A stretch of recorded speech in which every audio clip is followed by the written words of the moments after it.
Alright, so it's kind of a depressing day. It's cold, it's windy, getting really tired of crappy weather, not having summer. So you know what makes me happy? Gets rid of my depression. That CFO red here will fire up. Take her for a burn. Yeah.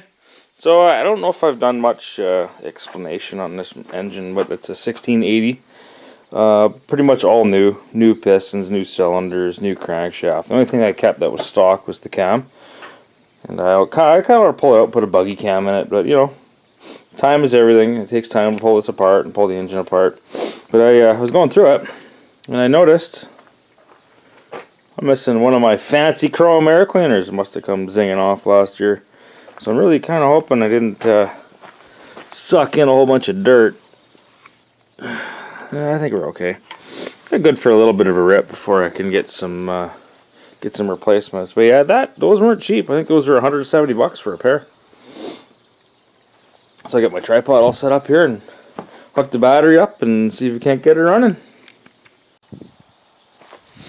Contact. So I guess the first thing I'd like to do is just to hook the battery up and make sure there's no sparkage. Alright, it's bad. Just sparks. Oh, that's good. Alright, should probably check some fluids. Do some, check some oil. Flip her around here. Can check some oil on it. Let's see. Yeah, looks like it's a little over full. That's okay. Check to see if there's any gas in it. Oh, no gas. Completely bone dry empty. Wow, we can do that. No.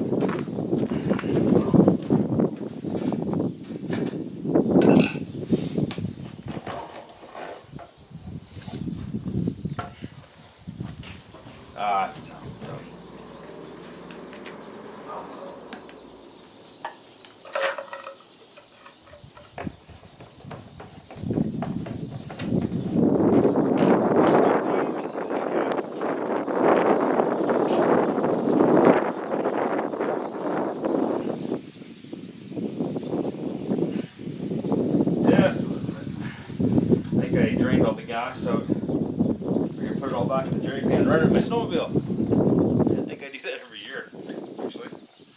Back and forth with toys. And this is the expensive gas, the 94 octane, the stuff that you can only seem to get from a petrol can here in Canada.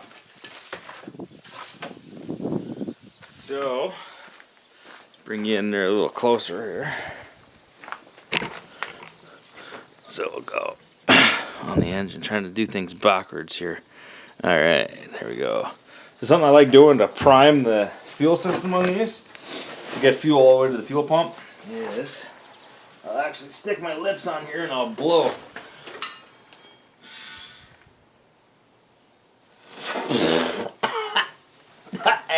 That usually gets it to the fuel pump. Then you end up with a mustache of gas on your lips. Alrighty then. So I think we're ready. Let's see if we can get her to fire up. That's something else I noticed too. I'll take it out of the tripod here. Not to be so shaky. Check out my belt. Have a look at my belt. It's twisted and it is completely flipped upside down going in this. Now this is all like redneck style, right? So this is the old Type 3 Volkswagen engine, and this is an old Ford alternator, and there's not really any appropriate bracketry for this. But if you look here, I've got like a trailing arm. I think this is out of an old Skidoo Rev, or what the heck is it? It's not even a Rev, it's like a Formula, mock Formula old sled. So I can always adjust that, but if you look down at it, it is not straight, and I am surprised it didn't twist more. But I should almost just take the belt right off to get it running. Unless my, it could be the alternator's all seized up, I never tried, but yeah, it's pretty redneck stuff. And you look here, there's the voltage regulator for the Ford alternator. The cap back on here. So what do? Do I take that off? Yeah, I'll just see if we can get it running first, and then when we get it running, then we can deal with it then. Okay. Okay. Contact. Sure, she's neutral. Flying away on me.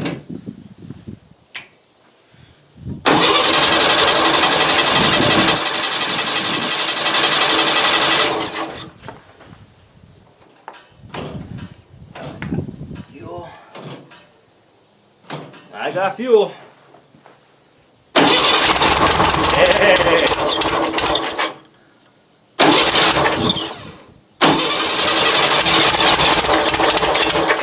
Come on, baby. You know you want it.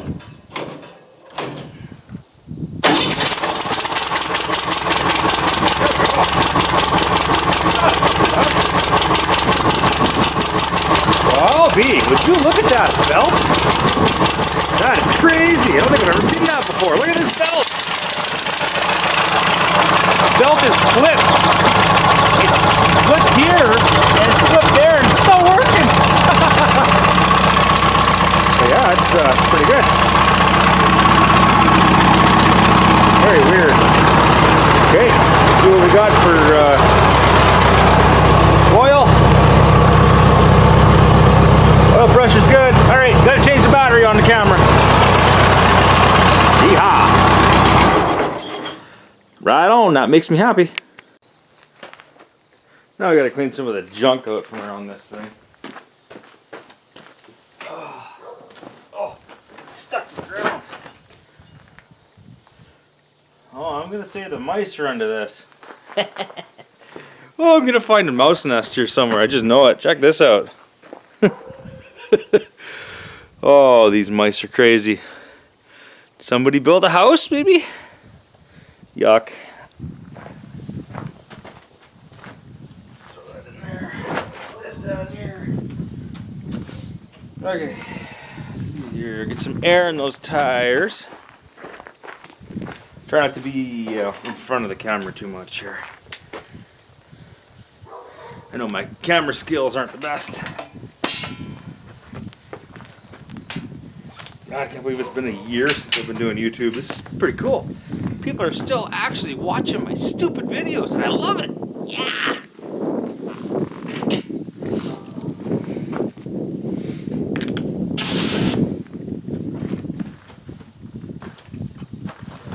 Oh,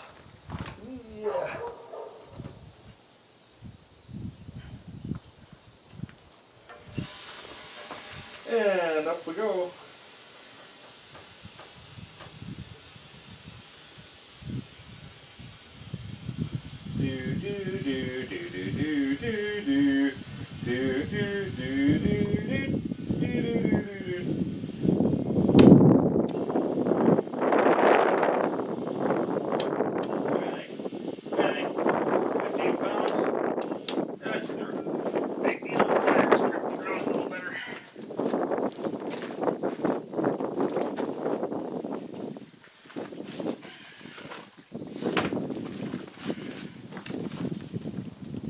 This one's not even flat.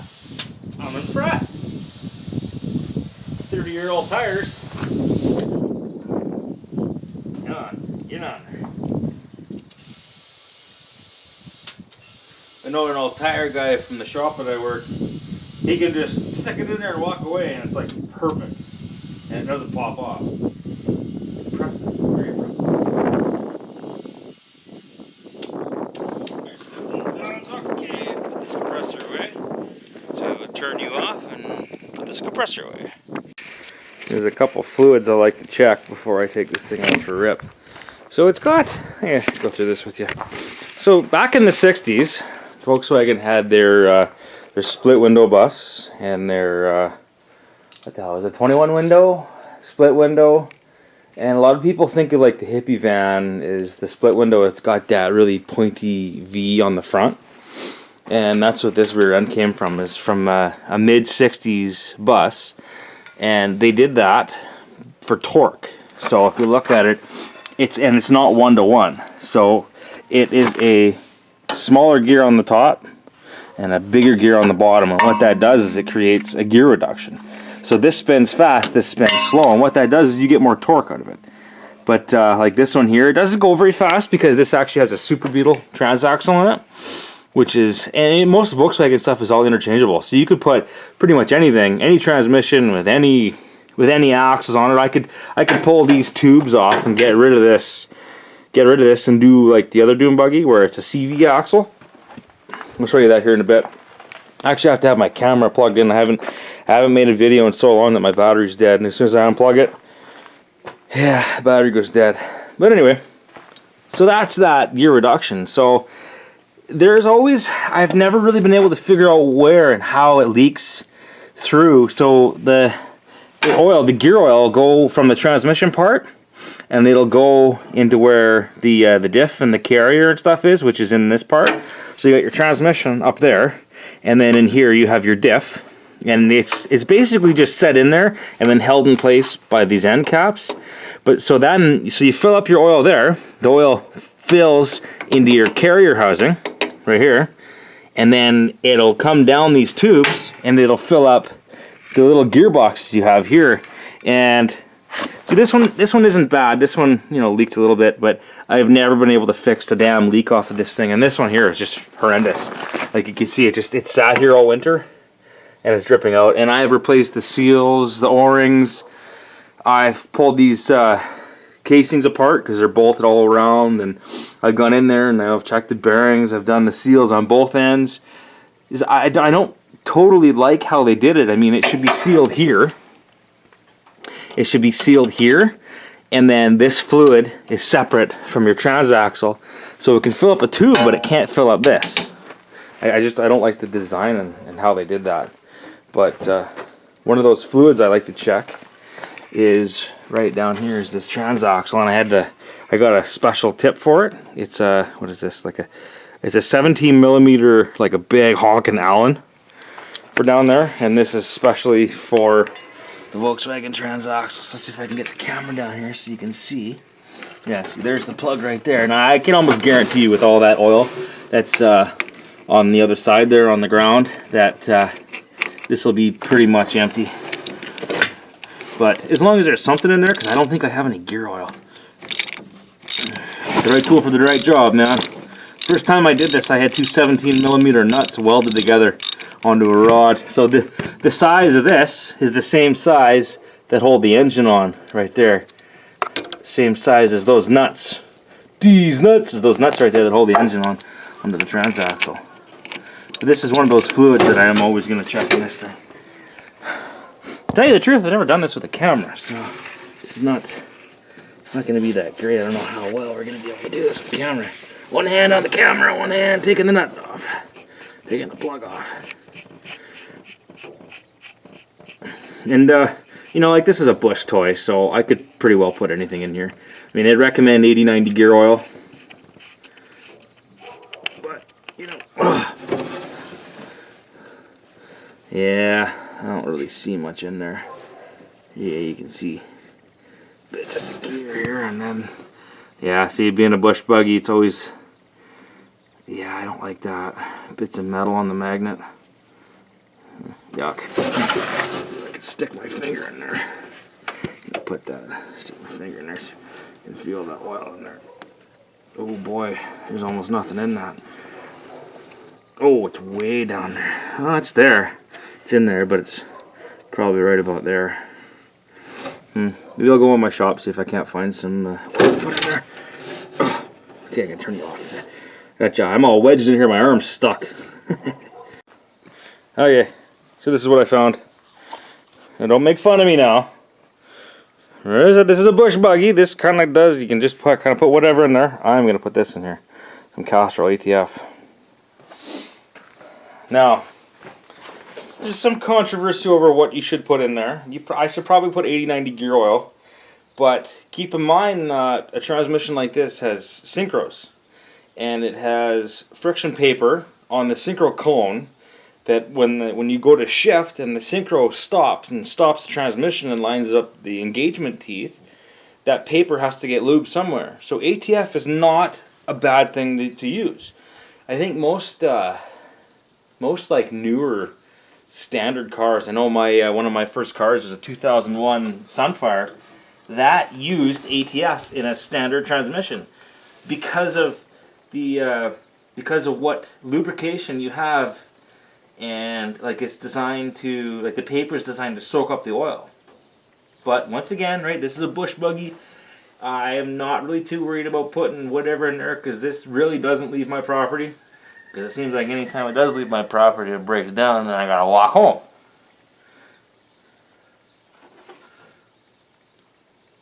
And where are we there? That's getting close.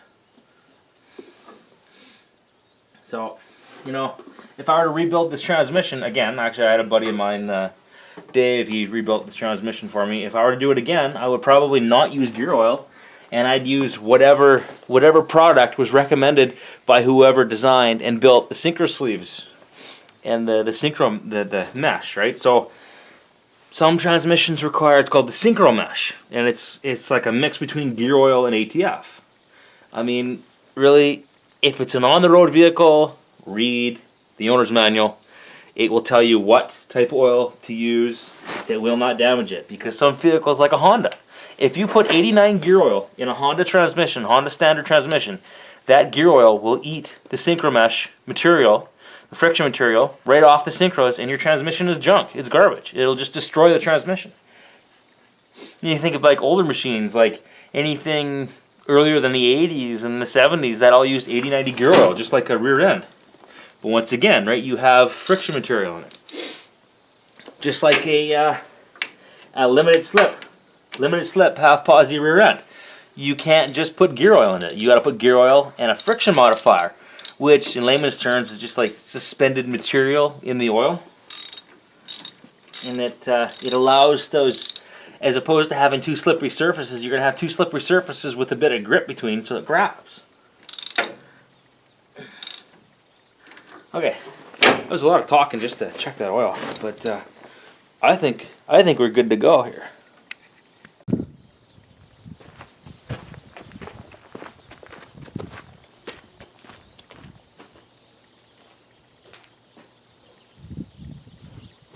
Contact.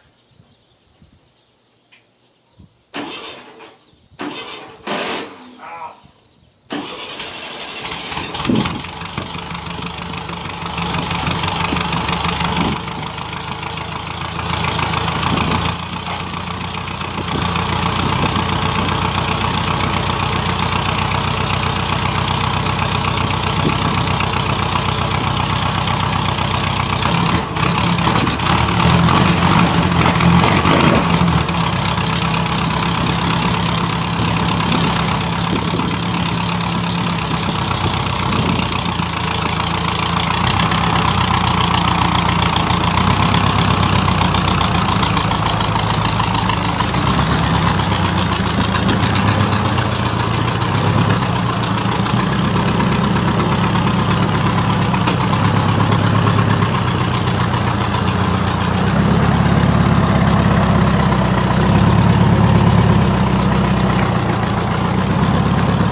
Now she is awake from her winter nap. Actually fired up a lot easier than I thought. Just kind of hoping it would give me a fight.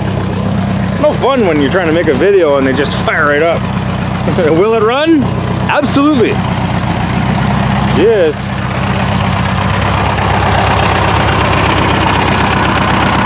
Man, that belt flipped over is weird. Whatever works, I guess. Sounds pretty good too.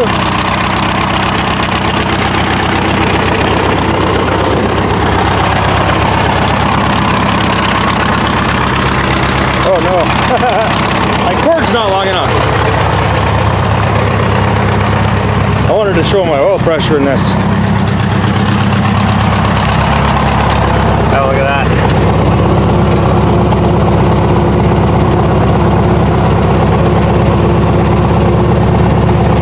I put a stronger spring in the relief valve. Comes down to about 45 when it's all warmed up. And the alternator's working. Oh, I'm running out of gas. Oh, I think I'm running out of gas.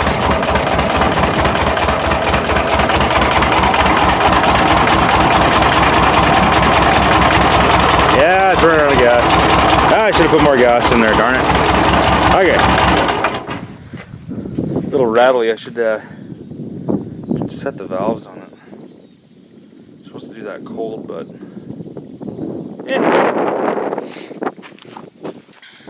put some more gas in it, take it for a ride.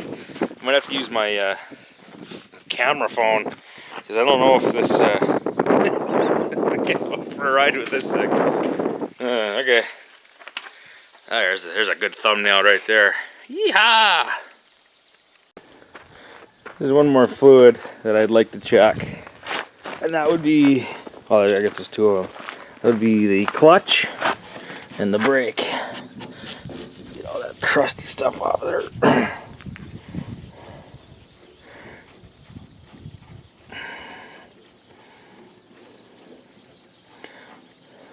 Yeah, this pedal set was ridiculously expensive for what it is. When I got it, my God, it felt so cheap. It's like $280 shipped. Oh my Lord. That is some pretty black stuff. But you know what? Brakes work, so I'm not worried about it. I guess that's the clutch. Clutch works, I guess, as long as the fluid's in there, I'm happy. Once again, you know, don't bash me, bush buggy. Oh, look. I left some presents in here from last year. Oh, excuse me.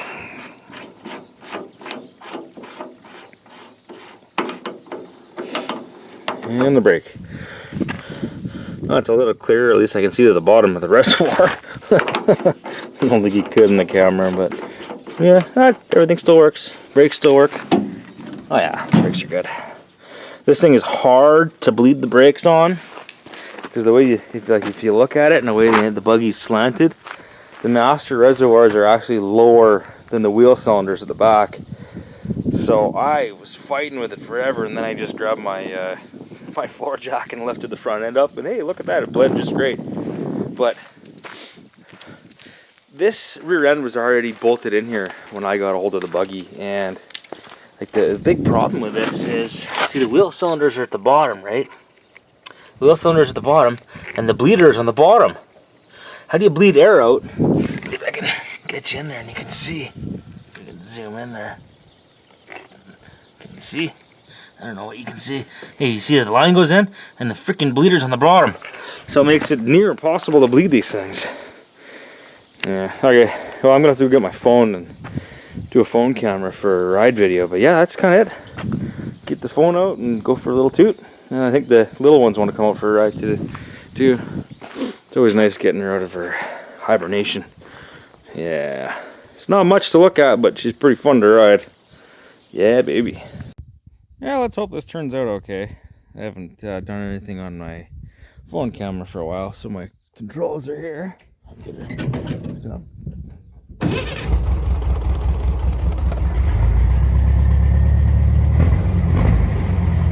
Yeah, don't cover the lens yet.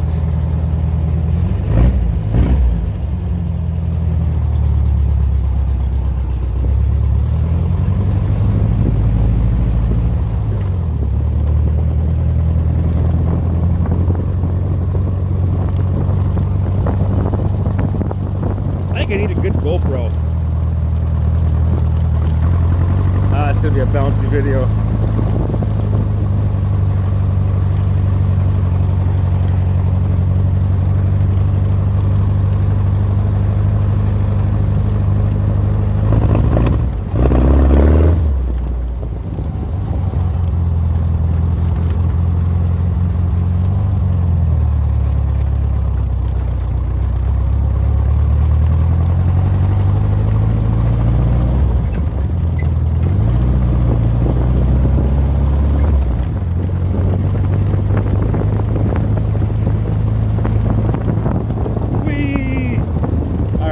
Leaving the property, so let's turn around. Seem to always break down when I go out somewhere.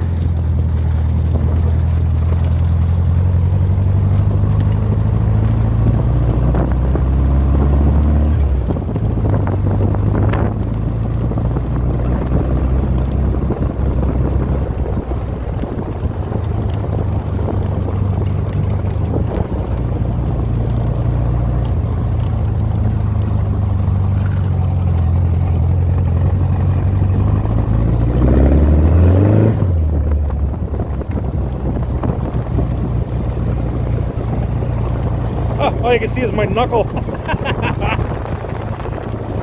That's a good little ride for today. Oh, my face is cold.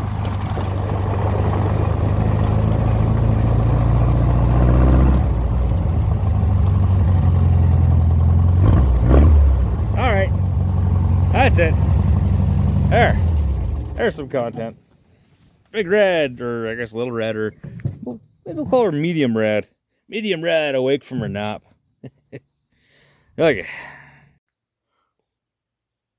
Okay, so lastly, so here's that rear end on this thing, right? The axle tube, right? And then there's an axle inside of it. This is called the swing arm. The swing arm's suspension. It's really tough, but it's really rough. So then if we walk back here, I'll show you the black buggy. See, updated. So that's like mid-60s, and then you get into the 70s stuff, which is more like nowadays with a CV axle, right? And a big swing arm. So swing arm and then a CV axle with CV boots that comes out of the transaxle. But technically, I could take this transaxle and I could put it in my buggy as long as I put the diff on the right side. But yeah, that's it. Okay, that's it for today. Phone's pretty good for a video. Okay, it's my video for this week or week and a half or whatever. Okay, goodbye.